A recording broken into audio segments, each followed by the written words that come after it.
ایاک نعبد و ایاک نستعین۔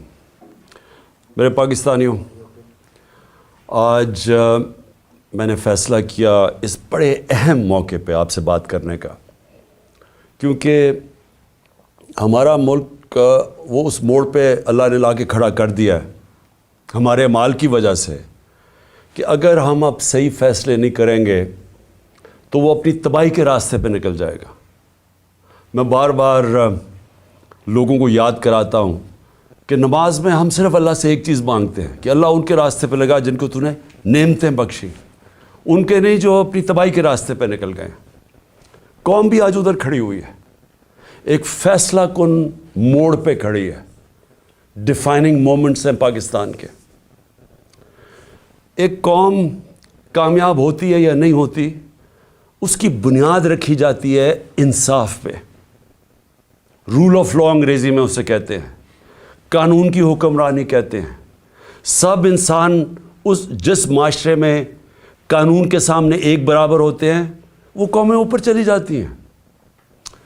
میرے نبی صلی اللہ علیہ وسلم نے تقریباً 1500 سال پہلے کہا کہ جو قوم میں طاقتور جب جرم کرتا ہے اس کو نہیں پکڑتی اور صرف کمزور کو پکڑتی ہیں وہ تباہ ہو جاتی ہے۔ آج اگر آپ نے ساری دنیا میں خوشحالی دیکھنی ہے اور غربت دیکھنی ہے تو ایک ہی چیز ہے جو فرق کرتی ہے، وسائل نہیں۔ جو قومیں خوشحال ہے وہاں قانون کی حکمرانی ہے، رول آف لا ہے، انصاف ہے، اور جو تباہ ہے وہ ساری وسائل کے باوجود جنگل کا قانون ہے، طاقت کی حکمرانی ہے، مائٹ از رائٹ ہے۔ جو طاقتور فیصلہ کرتا ہے اس ملک کی عدالتیں اس کے ساتھ کھڑی ہو جاتی ہیں۔ عدالتوں کا کام ہوتا ہے کمزور اور طاقتور کو ایک برابر رکھنا۔ حضرت ابو بکر جب خلیفہ بنے، پہلی تقریر ان کی کہ میں طاقتور اور کمزور کو ایک برابر کروں گا۔ حضرت عمر خلیفہ بنے، انہوں نے واضح طور پہ کہا کہ میں انصاف کروں گا، کوئی طاقتور قانون سے اوپر نہیں ہے۔ حضرت علی خلیفہ بنے، پہلی سٹیٹمنٹ، سب کی مشن سٹیٹمنٹ تھی میں انصاف کروں گا۔ تو میرے پاکستانیوں، آج ہم ادھر کھڑے ہوئے ہیں کہ ایک طرف ایک طاقتور ٹولہ، مافیاز، جن کو عادت پڑی ہوئی ہے قانون کے اوپر رہنے کی، جب عدالتیں ان کی بات نہیں سنتی ڈنڈوں سے سپریم کورٹ کے چیف جسٹس کو اٹیک کر کے بھگایا انہوں نے، پھر پیسے چلائے باقی ججز کے اوپر، بریف کیس چلے، کوئٹہ بینچ کو خریدا گیا، ٹیلی فون کر کر کے فیصلے لیے کہ جج صاحب اس کو فلانے کو اتنی قید کرنا۔ عادت پڑی ہوئی ہے ان کو کہ اپنے ججز اپنی جوڈیشری کو کنٹرول کریں۔ کوئی انصاف اس ملک میں نہ آنے دیں، کیونکہ جو طاقتور مجرم ہوتا ہے وہ ہمیشہ اپنے آپ کو قانون سے اوپر رکھنا چاہتا ہے۔ مارشل لاء لگتا تھا، قانون ختم، انصاف ختم۔ تو آج ہم ادھر کھڑے ہیں کہ اس وقت آئین کی پروٹیکشن کے لیے، اس کی حفاظت کے لیے ساری قوم اب اپنی عدلیہ کی طرف دیکھ رہی ہے، اور جو دوسری طرف ہے سارا جو ٹولہ جمع ہوا ہے سٹیٹس کو کا، مافیاز، جنہوں نے اس ملک کو 30 سال سے چوری کر کے لوٹا، پیسہ باہر بھجوایا، اور ان کا ایک مقصد ہے کسی طرح وہ پیسہ بچ جائے، کوئی ایسی چیز نہ ہو جائے کہ ان کا پیسہ خطرے میں آ جائے جو اتنی محنت سے انہوں نے چوری کیا۔ پہلے جنرل مشرف نے NRO دیا ان کو، سارے جو 2 پاکستان کا پیسہ تھا سارے مال کا، یہاں سے چوری ہو کے پیسہ گیا تھا، سارے مال خریدا، سوئٹزرلینڈ میں $60 ملین پڑے ہوئے تھے، ایک NRO دے کے ان کو معاف کر دیا۔ ادھر سے حدائبہ پیپر مل 90 کی دہائی میں 1 ارب روپے کی کرپشن منی لانڈرنگ کی ہوئی تھی شریف خاندان نے، اس کے اوپر اس کو روک دیا ڈیل کر کے۔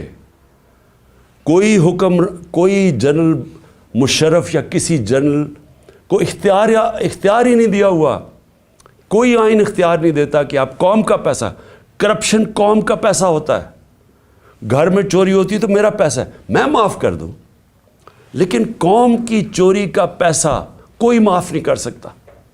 لیکن یہاں ہوا وہی صاحب اقتدار، وہی مافیاز قانون کے اوپر آ گئے، اور میرے سارے 3 سال لگے رہے کہ جی ہمیں این آر او دو.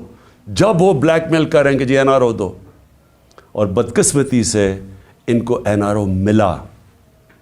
جنرل باجوہ نے ان کو این آر او دیا، اور اب ان کو مشکل پڑی ہوئی ہے کہ کسی نہ کسی طرح اس این آر او کو اب بچایا جائے. اور ان کو خطرہ صرف ایک آدمی سے ہے، اور اس کی پارٹی سے، عمران خان اور تحریک انصاف سے. ساری کوششیں ہو رہی ہیں کہ کسی طرح عمران خان اقتدار پہ نہ آ جائے، اور اگر وہ آ گیا تو ان کا این آر او خطرے میں آ جائے گا. اپنی ذات کو بچانے کے لیے ملک کو تباہی کی طرف لے کے جا رہے ہیں، صرف اور صرف ذاتی مفادات کے لیے. یہ جو سارا ٹولہ کھڑا ہوا ہے اور ان کے پیچھے جو لوگ ہیں، وہ صرف ذات کے لیے اس ملک کو آج ادھر لا کے انہوں نے کھڑا کر دیا. اور وہ میں بتاؤں گا کہ ہم کھڑے کدھر ہیں آج.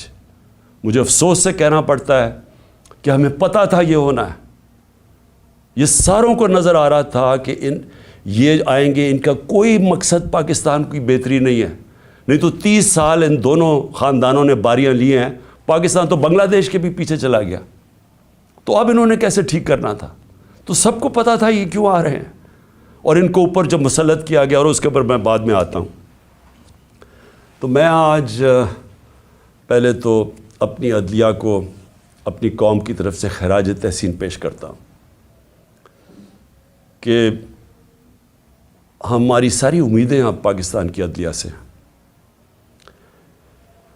بدقسمتی سے ماضی میں ہماری جو عدلیہ کا رول رہا ہے، مجھے افسوس سے کہنا پڑتا ہے کہ وہ طاقتور کے ساتھ کھڑی ہو جاتی تھی.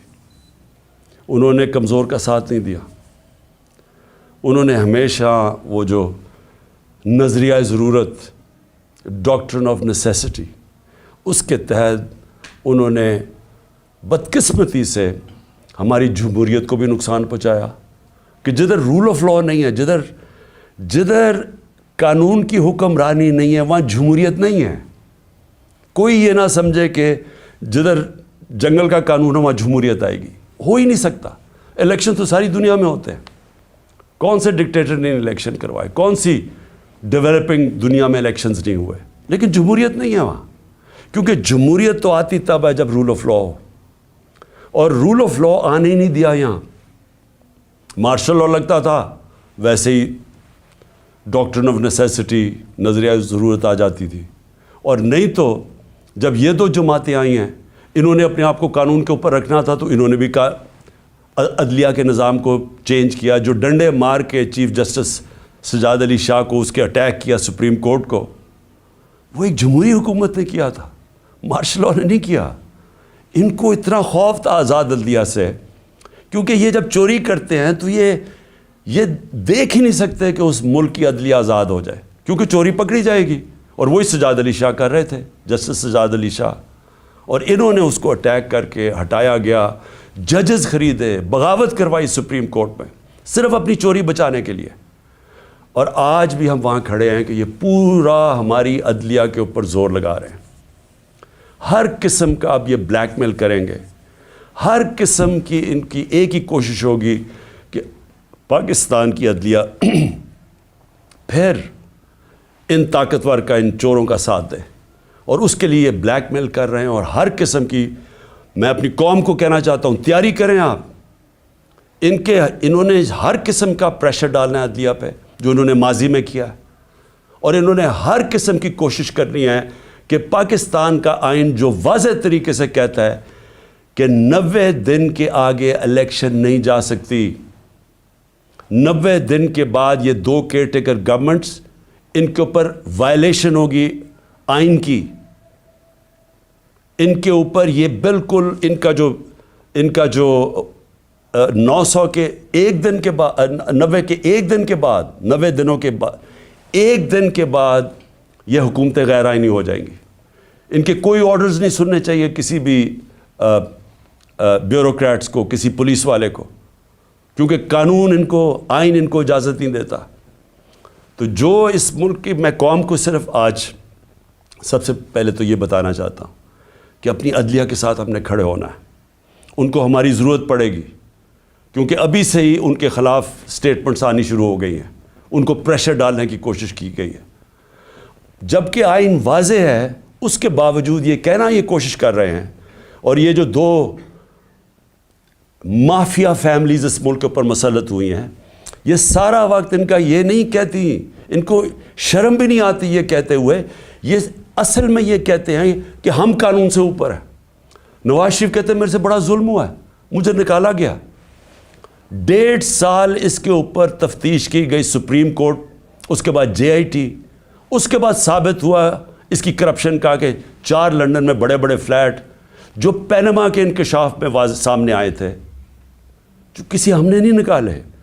انٹرنیشنلی ان کو اللہ کی پکڑ تھی, ان کے فلیٹ سامنے آ گئے جو ہمیشہ کہتے تھے ہمارے نہیں, ماننے پڑے ہمارے ہیں, اور عدالت میں بتا ہی نہیں سکے کہ پیسہ کدھر سے آیا. تو اس کے بعد جب عدالت نے ان کے خلاف فیصلہ کیا تو یہ نہیں کہ ابھی تک ثابت نہیں کر سکے کہ کدھر سے منی ٹریل گئی اس ملک سے پیسہ یہ فلیٹ خریدنے کو. ایک ڈاکیومنٹ نہیں دے سکے ثابت کرنے کے لیے. لیکن وہ کہہ یہ رہے ہیں کہ جرت کیسے پڑ گئی کسی کے ہمارے اوپر کیس کرنے کی, عدالتوں کو کیسے جرت پڑ گئی ہمارے خلاف فیصلہ کرنے کی. یہ اصل میں یہ کہہ رہے ہیں, اور ابھی بھی یہ کوششیں کریں گے کیونکہ الیکشن سے یہ ڈرے ہوئے ہیں, عوام سے ڈرتے ہیں. پہلے کہتے جی ووٹ کو عزت دو, بڑی کیمپین کی ووٹ کو عزت کو. ہم جب پاور میں تھے الیکشنز کرواؤ, 3.5 سال میں سنتا رہا جی الیکشنز کرواؤ, اور اب الیکشن سے بھاگ رہے ہیں کیونکہ یہ تب الیکشنز کروائیں گے. سب سے پہلے عمران خان کو ڈسکوالیفائی کرو, عمران خان کو جیل میں ڈالو. یہ نواز شریف کی شرائط ہیں. اس کو وہ لیول پلینگ فیلڈ کہتا ہے. خود پکڑا گیا ہے اربوں روپے کے وہاں پراپرٹیز میں بیٹھا ہوا ہے, ثابت نہیں کر سکتا. عدالتوں سے جیل سے باہر بھاگا ہوا ہے جھوٹ کے اوپر. یہ شہباز شریف نے جعلی ایفیڈیوٹ دیا ہوا ہے لاہور ہائی کورٹ کو, کوئی شرم نہیں ہے اس کی. لیکن عمران خان کو جیل میں ڈالو, ڈسکوالیفائی کرو. تحریک انصاف کے لوگوں کو پکڑ دھکڑ کرو. شرمناک رول ہے اس ملک کی الیکشن کمیشن کا. میں نے کبھی اس طرح کی بے شرم الیکشن کمیشن نہیں دیکھی. ہر فیصلہ کرتی ہے یہ نواز شریف سے حکم لے کے, ہر فیصلہ کرتی ہے ہینڈلرز جو پیچھے کہتے ہیں. 2 جو کیئر ٹیکر گورنمنٹس بنائی ہیں انہوں نے, ہم نے اتنے نام بھی ویسے دیے جو کہ غیر جانبدار تھے. انہوں نے جان کے ان لوگوں کو اوپر بٹھایا ہے جو یہ لاہور کا چیف منسٹر بنایا ہے, اس کو بالکل جو سب سے بڑا دشمن تھا تحریک انصاف کا اس کو اوپر بٹھا دیا. جیسے آفیسرز پوائنٹ کر رہے ہیں جو یہ جو پولیس والوں کو رکھا گیا جنہوں نے ہمارے پہ تشدد کیا, ان سب کو اوپر بٹھا دیا. تو ہمارے اوپر کیسز کرو, پارٹی کو توڑو.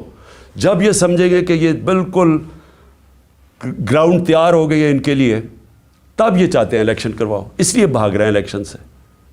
اور میں ویسے ان کو کہتا ہوں کہ جتنی بھی دیر آپ کر لیں رزلٹ وہی نکلنا ہے, جتنی دھاندلی کر لیں رزلٹ وہی نکلنا ہے. لیکن ملک تباہ ہو رہا ہے. ہماری ساری کوشش یہ تھی کہ الیکشنز ابھی اس لیے ہم کروانا چاہتے تھے کہ الیکشن ایک ہی طریقہ اس دلدل میں جو ملک پھنسا دیا اس سے نکلنے کا, اور تو دوسرا راستہ ہی کوئی نہیں ہے. تو ہم اپنے ملک کے لیے اپنی 2 گورنمنٹس ڈیزالو کرتے ہیں اپنے ملک کی خاطر کہ کسی طرح ہم جو یہ ادھر پہنچا دیا انہوں نے پاکستان کو کہ اس ملک کی 75 سالہ تاریخ کے اندر کبھی ملک کا یہ حالات نہیں تھے جو آج ہیں. کسی سے پوچھیں یا چھوڑیں کہ میں عمران خان کیا کہہ رہا ہے, میں چاہتا ہوں کہ کسی اکانومسٹ سے پوچھ لیں, کوئی غیر جانبدار لوگ ایکسپرٹس ہوں پالیٹکس کے, اکنامکس کے, ان سے تو پوچھیں کہ کبھی پاکستان کے یہ حالات تھے. اور کوئی آگے روشنی بھی نہیں نظر آ رہی. جتنی دیر یہ بیٹھے رہیں گے یہ اور ہم ڈوبتے جا رہے ہیں. میرے پاس اعداد و شمار ہیں, میں یہ پھر سے اپنی قوم کو بتانا چاہتا ہوں کہ یہ جو حالات آج ہیں, کیسے اس ملک کا تنخواہ دار طبقہ اب گزارا کرے گا. اور ابھی شروعات ہیں, ابھی جو IMF کے ساتھ انہوں نے طے کی ہیں کنڈیشنز, اس کے بعد جو اب لہر آنے لگی ہے مہنگائی کی, کیسے, میں تو ابھی بتاؤں گا جو آج حالات ہیں, ابھی مزید جو آگے ہوں گے وہ کیسے وہ برداشت کریں گے وہ لوگ. تو میں سب سے پہلے دوسری بات جو آج میں کرنا چاہتا تھا، ہمارے پرانے آرمی چیف، انہوں نے ایک صحافی کو ایک انٹرویو دیا اور اس نے پھر کالم بھی لکھی. اس میں اس نے 2-3 چیزیں ایسے کہیں، تو میں صرف ان کے اوپر بات کرنا چاہتا ہوں کہ اگر ہمارے ملک نے اب اس دلدل سے نکلنا ہے تو پاکستان کو ایسے ہمیں چلانا پڑے گا جو اب تک ہم نہیں چلا پا رہے. اور اس کے لیے سب سے پہلی چیز ہوگی رول آف لا. جب تک ہم سب کو قانون کے نیچے نہیں رکھتے، جب تک آئین کے دائرے میں رہ کے ادارے اور لوگ کام نہیں کرتے، اس سے اب ہم نہیں نکل سکتے. میں پھر سے کہہ رہا ہوں، ایک ہے نعمتوں کا راستہ، وہ بالکل مختلف ہے. ایک ہے تباہی کا راستہ، اس طرف ہم نکلے ہوئے ہیں. تو یہ جو آرمی چیف نے، ایکس آرمی چیف نے باتیں کی، سب سے پہلے تو مجھے حیرت ہوئی کہ اس نے کہا جی عمران خان ملک کو تباہی کی طرف لے کے جا رہا تھا. میں نے عمران خان سے ملک کو بچانا تھا تو تسلیم کر لیا کہ اس نے فیصلہ کیا تھا گورنمنٹ گرانے کا، جو میں اور ساری قوم کو ویسے ہی پتہ ہے. لوگوں کو تو اب سوشل میڈیا کا زمانہ ہے. وہ آخری رات جس دن میں نے کہا تھا کہ کوئی رہ تو نہیں گیا، تو اس دن رات کو تو سب قوم کو پتہ چل گیا تھا کہ کون تھا پیچھے اس کے. وہ ارشد شریف شہید نے بڑی زبردست بات کی، وہ کون تھا، تو وہ تو سب کو پتہ تھا وہ کون تھا. لیکن یہ نہیں میں سوچ رہا تھا کہ وہ تسلیم ہی کر جائے گا کہ وہ میں تھا. اور اس نے کہا کہ بڑے برے حالات تھے پاکستان کے اور تباہی کی طرف جا رہا تھا. تو پہلے تو اس نے اکانومی کی طرف کہا، پھر اس نے فورن پالیسی کی طرف کہا کہ امریکہ بڑا ناراض تھا، امریکہ خوش نہیں تھا عمران خان سے، اور فورن پالیسی کا بھی وہ ایکسپرٹ تھا. پھر اس نے سیاست کی بھی کوئی باتیں کی، بڑا لمبی بات چیت کی. پھر وہ شوکت ترین کے اوپر کہہ دیا کہ اس نے اکانومی تباہ کر دی. تو اکانومی کا بھی ایکسپرٹ، پولیٹکس کا بھی ایکسپرٹ، فورن پالیسی کا بھی ایکسپرٹ وہ. دیکھیں یہ آگے جو میں اب ملک کو آگے کا سوچ رہا ہوں نا کہ ملک آگے کیسے بڑھے گا. دیکھیں یہ ایک آدمی کے پاس جب اتنی زیادہ پاور آ جاتی ہے، جو پاور اس جنرل باجوہ کے پاس تھی کہ سپر کنگ تھا، سب کے اوپر بیٹھا ہوا تھا، سارے فیصلے اس کے. گورنمنٹ تب تک ٹھیک، یعنی گورنمنٹ کے کام تب تک ہوتے تھے جب تک جنرل باجوہ فیصلہ کرے کہ ہاں یہ ٹھیک ہے. لیکن اگر میں عمران خان کہہ رہے کہ اس ملک میں احتساب ہونا چاہیے، جو 30 سال سے ملک کو چوری کر رہے تھے، جن کے پرانے کیسز بنے ہوئے ہیں، سوائے شہباز شریف کے 2 TT کیس اور وہ جو اس کا FI میں مقصود چپڑاسی والا کیس تھا 16 ارب کا، اور TT کا 8 ارب، جو اوپن اینڈ شٹ کیسز تھے، ان کے علاوہ تو سارے پرانے کیسز تھے. لیکن جب باجوہ صاحب نے فیصلہ کر لیا کہ احتساب نہیں ہوگا، تو احتساب نہیں ہو سکتا، کیونکہ اس نے اس میں تسلیم بھی کر دیا کہ نیب کو بھی وہ کنٹرول کرتے تھے. سو نیب بھی ان کے ہاتھ میں تھی، تو اکاؤنٹیبلٹی اگر وہ نہیں فیصلہ کرتے تو نہیں ہو سکتی، کیونکہ سپر کنگ ہیں وہاں بیٹھے ہوئے. اس سے کیا چیز سامنے آئی کہ ایک آدمی کو جب اتنی زیادہ پاور مل جائے، لیکن اس کو کوئی پوچھنے والا نہیں ہے، کوئی چیک نہیں کر سکتا. تنقید تو عمران خان کی ہوتی تھی ہر دوسرے دن، ہر روز ٹی وی پہ گالیاں سن رہا ہوں، تنقید ہو رہی ہے. پنچنگ بیگ تو میں تھا، پاور وہ لے کے بیٹھے تھے. فیصلہ جو کرنا ہے وہ، اگر وہ فیصلہ میں کوئی پالیسی وہ مانتے تھے تو وہ ہو جاتی تھی. اور خوش قسمتی سے کرونا کے اوپر ہم ایک پیج پہ آ گئے، کیونکہ ہم نے بڑا فیصلہ کیا کہ سمارٹ لاک ڈاؤن ہونا. ہم اپنے لوگوں کو تباہی میں نہیں ڈالنے لگے، کیونکہ غریب نے کچھ نہیں جانا تھا. اگر ہم لاک ڈاؤن کر دیتے غریب نے مر جانا تھا. تو ہم نے بڑا فیصلہ کیا تھا، تو اس میں انہوں نے سپورٹ کی، تو وہ تو ٹھیک چلتا گیا، بلکہ بڑا اچھا کام ہوا. اور بھی کام تھے. میں بار بار کہتا ہوں کہ بڑا ایشو بن سکتا ہے پولیو کا پاکستان میں. اس کے اندر بارڈر ایریاز میں بہت مدد کی انہوں نے. پھر ٹڈی کا آ گیا تھا، وہ جو لوکسٹ کا تھا، مدد کی اس میں. لیکن جدھر فیصلہ کیا کہ احتساب نہیں ہونا، اور ان کے فیورٹ شہباز شریف تھا، آپ شہباز شریف کو کچھ نہیں کر سکتے تھے. اس کا جج کبھی آ جاتا تھا، ہم بھی حیران کہ کبھی آج جج بینچ ٹوٹ گیا تو پتہ ہی کچھ ہو گیا ہے، پھر شہباز کی کمر ٹھیک نہیں ہے اوپن اینڈ شٹ کیس ہم نہیں پکڑ سکے، اور اس کو فیصلہ کیا ہوا تھا کہ پرائم منسٹر بنانا ہے، اور فیصلہ کافی پہلے کا ہو گیا تھا۔ کہنے کا میرا مقصد یہ ہے کہ آج جدھر پاکستان کھڑا ہے، ذمہ دار تو وہ آدمی ہے جس نے یہ فیصلہ کیا کہ اب گورنمنٹ گرانی ہے، عمران بڑا خطرناک ہے، لیکن قوم آج سارا اس فیصلے کی، قوم جو تباہی ہوئی ہے ملک کے اندر، اب قوم اس کا بوجھ برداشت کر سکتی ہے، تو کوئی پوچھنے والا نہیں ہے، کوئی انکوائری نہیں ہوگی کہ کس طرح فیصلہ کیا۔ ہر دنیا کے اندر جب بھی کوئی ذمہ داری لیتا ہے، اسی کے پاس اتھارٹی ہوتی ہے اور اسی سے پوچھا جاتا ہے، وہ آنسربل ہوتا ہے۔ لیکن یہ آدمی آنسربل ہی نہیں کسی کا، جو مرضی فیصلہ ٹھیک ہو گیا تو کریڈٹ لے لیا، میں نے یہ کر دیا، جب غلط ہوا تو ذمہ دار عمران خان تھا۔ اور آج کون ذمہ دار ہے؟ میرا سوال یہ ہے کہ چلتی ہوئی اکانومی کو جو آج اس نے یہاں پہنچایا ہے، اس کا کون ذمہ دار ہے؟ یہ کہتے ہیں نا جی کہ بڑے برے حالات تھے۔ میں آپ کو IMF فروری 2022 میں، آج سے 1 سال پہلے، پاکستان کی اکانومی کے اوپر وہ کامنٹ کرتے ہیں، سمری بناتے ہیں، ایگزیکٹو سمری۔ وہ کیا کہتا ہے؟ 4 چیزیں کہتا ہے پاکستان کی۔ 1 سال پہلے، ہماری حکومت گرانے سے 1.5 مہینہ پہلے، وہ کہتا ہے کہ پاکستان کی اکانومی واز گروئنگ فاسٹ، تیزی سے ہماری دولت میں اضافہ ہو رہا تھا، سسٹینیبل، کہ یہ سسٹین کر سکتی تھی، یعنی یہ ایک ون آف نہیں ہے، یہ کوئی تکا نہیں لگا، یہ سسٹین کرنی تھی، یعنی اسی طرح چلتے رہنا تھا۔ اور اس میں وہ کیا کہتا ہے، یہ بھی ذرا سنیں۔ وہ کہتا ہے کہ 7 سالوں کے اندر پاکستان کی جو مڈل کلاس میں اضافہ ہوگا، یعنی جو مڈل کلاس، جن کے حالات بہتر ہوں گے، وہ 6 کروڑ لوگ اوپر جائیں گے، مڈل کلاس بنیں گے پاکستان کی۔ IMF کہہ رہا ہے۔ پھر کہتے ہیں انکلوسیو۔ انکلوسیو کا کیا مطلب ہے؟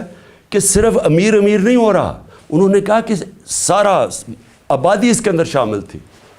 غریبوں کے لیے ہیلتھ کارڈ، لانسٹ جو کہ دنیا کی لیڈنگ میڈیکل جرنل ہے، جو کہ ساری دنیا کے ٹاپ ڈاکٹرز وہ جرنل پڑھتے ہیں، جس کو لانسٹ کہتے ہیں، لانسٹ پاکستان کے ہیلتھ کارڈ کی تعریف کر رہا تھا۔ اور وہ تعریف اس لیے کر رہا تھا کہ پہلے تو یہ نچلے طبقے کو پہلی دفعہ ایک انشورنس ملی کہ غریب گھرانہ کسی بھی ہسپتال میں جا کے اپنا 10 لاکھ تک علاج کروا سکتا تھا۔ یہ انہوں نے لانسٹ لکھتا ہے کہ ہمارے سے بہت امیر ترین ملکوں کے پاس بھی یونیورسل ہیلتھ کوریج نہیں تھی جو پاکستان میں تھی۔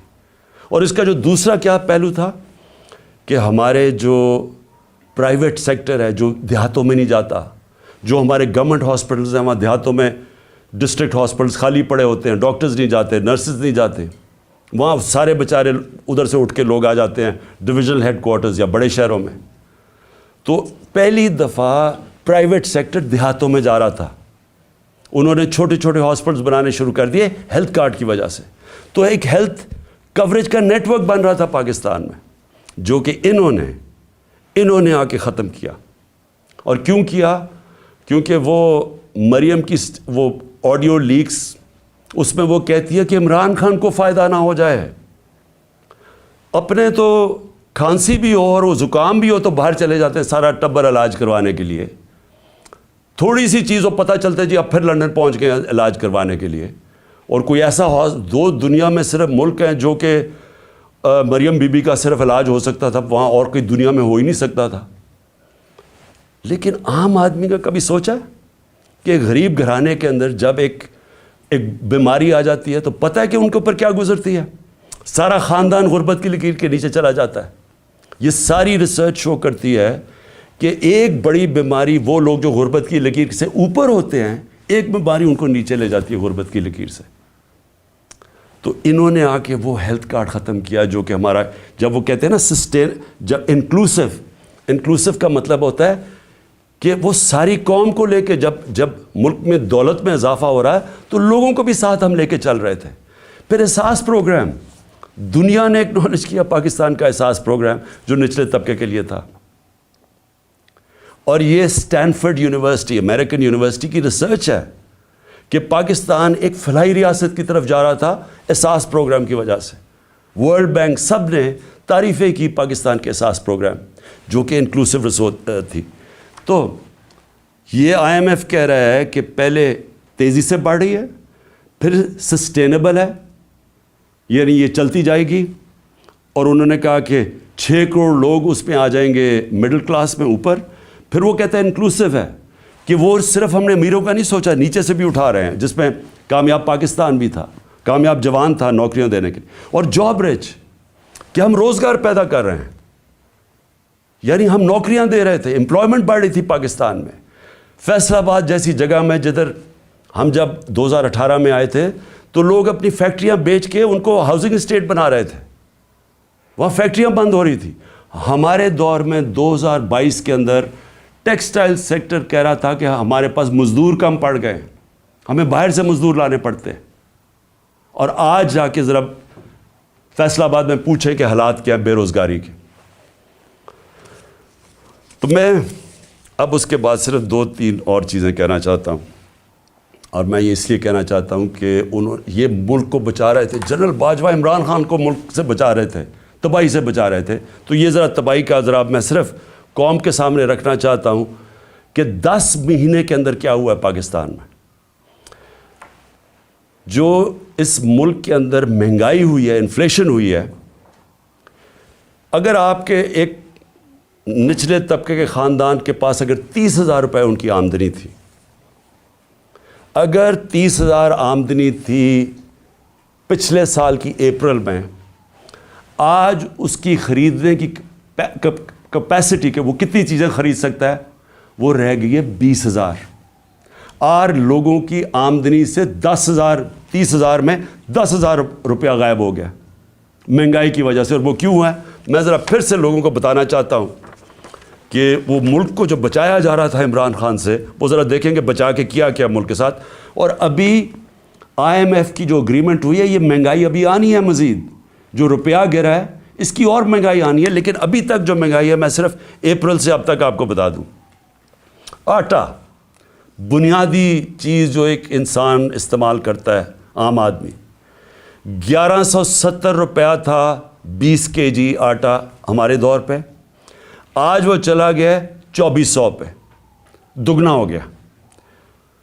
گھی 470 روپے, 470 روپے کا جو گھی پر kg تھا ہمارے دور پہ, آج 550 پہ چلا گیا kg. لیکن جو سننے والی چیز ہے وہ ہم امپورٹ کرتے ہیں پام آئل. پام آئل کی قیمت انٹرنیشنل منڈی کے اندر آدھی ہو گئی ہے. اس کا کوئی فائدہ پاکستانیوں کو نہیں ہوا, کیونکہ یہاں مزید تقریباً 100 روپے اور مہنگا ہو گیا kg پہ. چکن, مرغی جو ہم استعمال کرتے ہیں, 268 روپے kg تھا ہمارے زمانے میں, آج 415 پہ پہنچ گیا. جو چاول 104 kg ہمارے زمانے میں تھا, 172 kg پہ پہنچ گیا.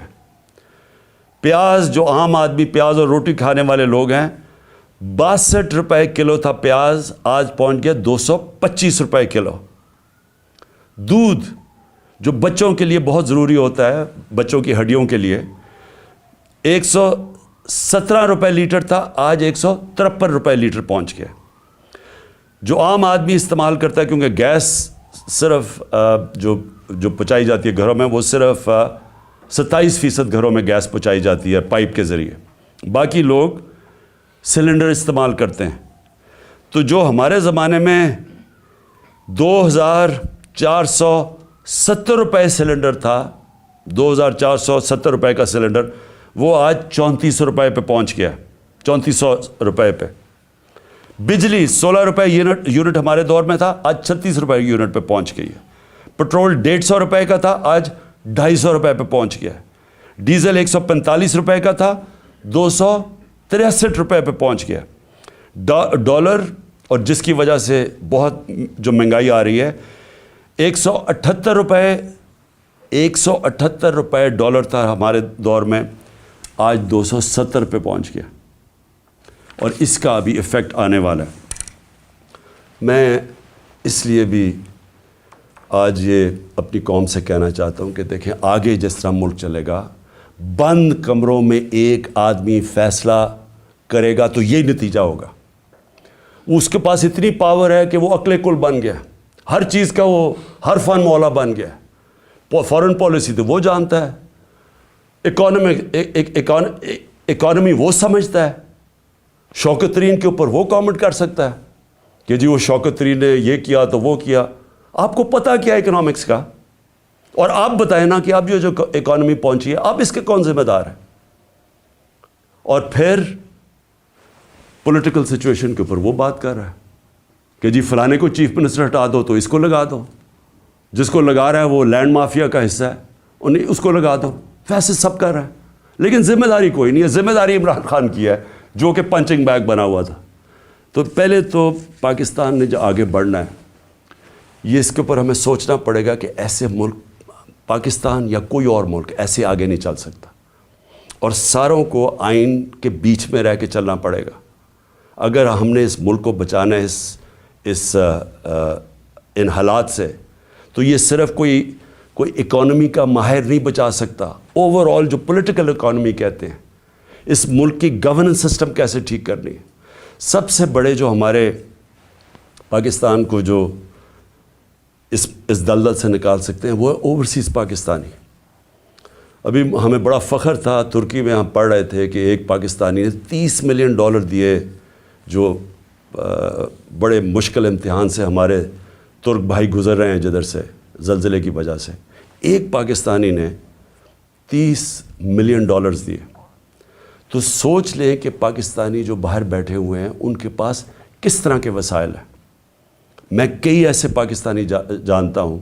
اگر ہم ملک کا یہاں ماحول گورننس ٹھیک کر لیں یا رول آف لا لے آئیں، ان کو اعتماد ہو جائے ہمارے انصاف کے نظام پہ، کانٹریکٹ انفورسمنٹ کہ اگر وہ سرمایہ کاری کرتے ہیں تو وہ ان کا کوئی قبضہ نہیں ہو جائے گا، ان کے گھروں پہ قبضہ، فلیٹوں پہ قبضہ، جس طرح کے پلاٹس پہ قبضہ ہوتا ہے.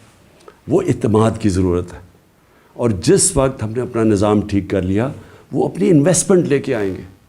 اس وقت صرف ریمیٹنسز ہم لے کے آئے تھے، سرمایہ کاری وہ نہیں کرتے پاکستان میں، وہ دبئی چلے جاتے ہیں کیونکہ ان کو وہاں اعتماد ہے ان کے سسٹم پہ. لیکن پاکستان سے وہ وہاں نہیں کرتے کیونکہ اعتماد نہیں ہے. اور اعتماد اس لیے نہیں ہے کہ ایک آدمی فیصلہ کر کے گورنمنٹ گرا دیتا ہے، ایک دم پالیسیز چینج ہو جاتی ہیں. جس ملک میں سرٹنٹی نہیں ہے، پولیٹیکل سرٹنٹی نہیں ہے، وہ کبھی بھی اس ملک میں وہ اس طرح کی سرمایہ کاری اور خوشحالی نہیں آ سکتی. تو ہم نے پاکستان کو جو نکالنا ہے اس میں ہم نے اپنی اکانومی ٹھیک کرنے کے لیے سب سے پہلے اپنا گورننس سسٹم ٹھیک کرنا ہے. ایک سرٹنٹی لے کے آنی ہے، ایک پریڈکٹیبلٹی جو انگریزی میں کہتے ہیں. یعنی جو آج سرمایہ کاری کرے اسے پتہ تو چلے کہ ملک آگے 5 سال کس طرح جائے گا. اس کے لیے سب سے پہلا قدم صاف اور شفاف الیکشن ہے. جب تک ہم صاف اور شفاف الیکشن نہیں کرواتے ملک کے اندر استحکام نہیں آتا.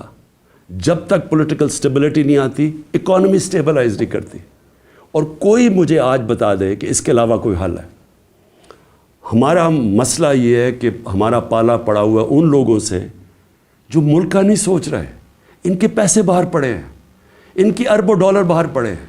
ان کو کوئی فکر نہیں ہے کہ اگر پاکستان نیچے جاتا ہے تو ان کو کوئی نقصان نہیں ہوتا کیونکہ ان کے ڈالر تو اوپر جا رہے ہیں روپے کے مقابلے میں، ان کو کوئی فرق نہیں پڑتا. لیکن جن پاکستانیوں کا جینا مرنا پاکستان میں ہے ان کو بڑا فکر کرنی چاہیے آج کہ اس وقت ہم جدھر کھڑے ہیں یہ ہمارے ان پالیسیز اور ان لوگوں نے مافیاز اپنی چوری بچاتے بچاتے ہمیں گھٹنوں پہ یہ لے آئے. ہمارے پاس اب بارگننگ پاور ہی نہیں رہ گئی، ہمارے پاس وہ طاقت ہی نہیں رہ گئی کہ ہم کہیں کہ جی IMF کو کہیں یہ چیز ہم مانتے ہیں، یہ نہیں مانتے. کیونکہ ہم تو بالکل ادھر پہنچ گئے ہیں کہ انہوں نے پہلے کہا جی ہم IMF کو یہ کر دیں گے، ہم ڈالر 200 سے نیچے لے آئیں گے روپیہ، اور آج کدھر پہنچ گئے ہیں کیونکہ ان کے پاس کوئی روڈ میپ نہیں ہے. روڈ میپ ہے وہ شروع ہوگا صاف اور شفاف الیکشن سے، جس سے یہ لوگ بھاگ رہے ہیں اور ان کے پیچھے جو لوگ بیٹھے ہیں وہ بھی اپنے مفادات کے لیے اس سے بچ رہے ہیں. قوم کو میں آج کہنا چاہتا ہوں کہ دیکھیں یہ اصل میں حقیقی آزادی کی ہماری جد و جہد ہے. ہم اپنے ملک کو قانون انصاف دے کے فنڈامنٹل لوگوں کو رائٹس دے کے رول آف لا کر کے آزاد کرنا چاہتے ہیں. وہ آزادی تو آتی ہے انصاف سے, اور وہ تب ہوگی جب ہم سب جد و جہد کے لیے تیار ہوں. میں نے جو جیل بھرو تحریک ہے اس کی میں پوری تیاری کر رہا ہوں, اور مجھے خوشی ہے کہ بڑے لوگ رجسٹر کر رہے ہیں اس میں میری انتظار کریں, میں چند روزوں میں یہ اعلان کروں گا, کیونکہ ہم یہ سسٹم دو طرح ہیں, توڑ پھوڑ کر دیں, سڑکوں پہ نکل جائیں, انتشار پھیلا دیں, ہم کر سکتے ہیں. سب سے زیادہ اسٹریٹ پاور ہمارے پاس ہے, لیکن ملک یہ برداشت نہیں کر سکتا. اس لیے یہ پرامن طریقے کا احتجاج ہے جیل بھرو تحریک. ہمیں جو سارا وقت ڈراتے رہتے ہیں, جی آج اس کو پکڑ لیا, شوکت ترین کے وارنٹ نکل گئے, کبھی وہ عثمان ڈار کے پیچھے پڑ گئے, جو بولنے والا اس کے پیچھے پڑ گئے, صحافیوں کو ڈرا رہے ہیں, دھمکا رہے ہیں, لوگ یہاں سے باہر بھاگے ہوئے ہیں. معین پیرزادہ وہ باہر بھاگا ہوا ہے, وہ دوسرا ارشد شریف سے جو ہوا, جو ابھی بھی جو سٹریس ڈالتے ہیں کہ تھوڑی سی ادھر سے لائن کراس کر کے آپ یہ تنقید نہیں کر سکتے. یہ اگر تنقید ہوتی تو جنرل باجوہ یہ ظلم نہ کر سکتا پاکستان پہ, اس کے اوپر تنقید ہی نہیں الاؤڈ تھی. پنچنگ بیگ تو ہم بیٹھے ہوئے تھے, وہ جو مرضی کرتا, کوئی پوچھنے والا ہی نہیں تھا. اس لیے اس ملک کے لیے, حقیقی آزادی کے لیے ہم سب کو جد و جہد کے لیے اب تیار رہنا پڑے گا. میں آج سارے اپنے پاکستانیوں کو آخر میں کہہ رہا ہوں, جو نوجوان یہ سوچ رہے ہیں ملک چھوڑ کے جانے کا, آپ سب کو کہہ رہا ہوں, دیکھیں بھاگنے کی کوئی جگہ نہیں ہے. جو قومیں جب تک اپنی آزادی کے لیے نہیں لڑتی, جد و جہد نہیں کرتی, کوئی ان کو آزادی نہیں دیتا. زنجیریں گرتی نہیں ہیں, توڑنی پڑتی ہیں. ہم سب کو تیاری کرنی چاہیے, اور میں پھر سے اپنے ساری پارٹی کو, پاکستانیوں کو کہنا چاہتا ہوں, تیاری کریں جیل بھرو تحریک کی. انشاءاللہ میں چند دنوں میں اس کی اناؤنسمنٹ کروں گا. پاکستان زندہ باد.